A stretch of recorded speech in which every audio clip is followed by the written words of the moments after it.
Hi, 3-4 Britton. We're going to look at a new reading strategy today called Summarising. So it's the last reading strategy that we're learning for the term.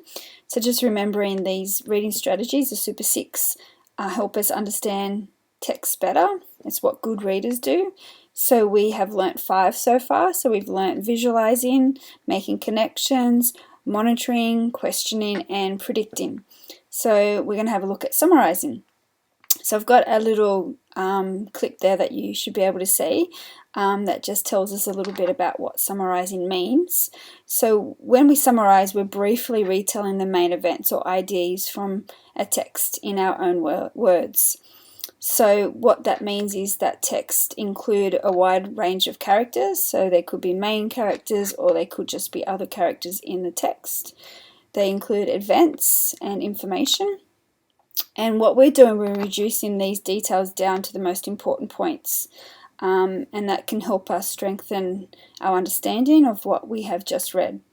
So when we're summarising a text, we need to identify and remember the key ideas and the vocab. Then we need to recap or to retell what's happened in the text. And it's important that we use our own words. So we don't want to retell the story. We just want to be able to sum those important parts up. So summarizing in brief, that they should not go on for pages and pages. So it should be very, very short. But also to make sure that they get straight to the point. Now what we're going to do, so how to summarize. So I think I've gone away now.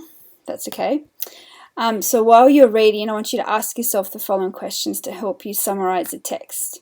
So what is the purpose of the text? So is it to entertain, or is it to inform, or is it to persuade us? What is the main idea of the text? What are the most important text or the details? What key words are repeated throughout the text? And how might I retell the text to another person? Now, I'm going to read you a little text here, a little story, and then we're going to answer some questions on it. So it's called Bumps in the Night. "We're here," yelled my brother Glenn. After 2 hours in the car with my annoying brother, we finally pulled up behind the moving truck. I felt absolutely ecstatic. I ran into our new house as fast as I could. Finally, I had my very own room. No more sharing with my annoying, loud, and disgusting brother. I stood in the middle of our new room, feeling content. "Be careful of the monsters that come out at night," Glenn snarled nastily from the doorway. "You can't scare me that easily," I replied bravely. "Nothing's going to worry me tonight. I have my own room at last." That night, I lay on my bed enjoying the peace. It was so quiet, almost too quiet. Was it possible that I might miss Glenn's gentle snores now that he was in another room? Did I actually like the sound of his sheets rustling as he rolled over in his sleep? The absence of noise began to worry me. And then I heard it. Thump, thump, thump. I thought my mind was playing tricks on me, inventing noises in the nighttime silence. I stood up cautiously and walked over to my bedroom door. I peered up and down the hallway, but I couldn't see anything. How silly I was, worrying about such a thing. I climbed back into bed, pulling my blankets tightly up to my chin. Could Glenn be right? Could our new house have monsters? Thump, thump, thump. There was no mistaking the noise this time. It was coming from the cupboard near the doorway. The noise persisted. I walked nervously to the cupboard, shaking with fear. It was time to take charge of the situation. "Now listen here, monster," I said bravely. "This is my room now. You'll just have to find somewhere else to sleep." "But I don't want to," a muffled voice replied from the cupboard. "I want to stay here with you. I've always liked this bedroom." Faster than lightning, I raced down the hallway towards Glenn's bedroom. "Glenn, Glenn, help me." "You were right. There are monsters, and there's one in my... I stopped short. Glenn's bedroom was empty. Suddenly I heard fits of laughter coming from my bedroom. I walked in to find my brother dressed in a monster costume from last year's Halloween. He was looking very pleased with himself. To think I was actually starting to miss you, I exclaimed in horror. Well, you've cured me of that.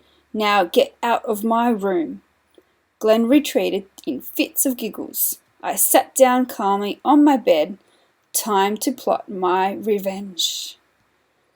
Alright, so I'm going to put this little story up for you guys to have a look at as well, because what I want us to do now,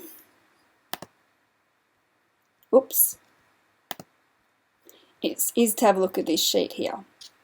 So this is just going to help us look at the story and summarize the main and the key points here. So I want you guys to do this activity for me, but we're going to just have a chat about it first. So there's 6 boxes here. So if you have the opportunity to perhaps be able to print this out, that's great. But if not, you can still just write it in your books. So first of all, we're going to write the title of the book. So if we go back and have a look, it was called Bumps in the Night. So you can see that's the title of the story. So we can write Bumps in the Night there. And then somebody. So who is the main character? So there's 2 people in the story. So it's Glenn and it's the sister. So I don't think we actually know her name, do we? I'm pretty sure we don't.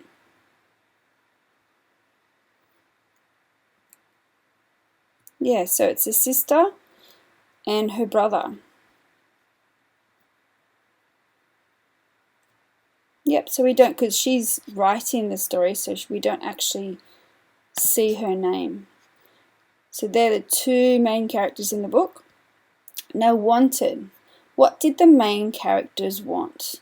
Now, the sister, she wanted her own bedroom, didn't she? But the brother Glenn, he was, I suppose he wanted to maybe be in the same bedroom. We're not really sure, but we know that the sister, she wanted her own bedroom. But there was a problem. Now, I want you guys to write this part here. So what was the problem? What was happening? What was the problem? So the sister was faced with a problem. And so how did the sister try to solve the problem? And then at the very end, the resolution. So how was the problem solved? So a little clue with these 2 here. So how the characters tried to solve the problem. So the sister tried to talk to the monster, didn't she? And you can tell me what happened then. And then at the end, you can put in the end what you think the resolution was there. So I'm just going to go back into, so you can see me.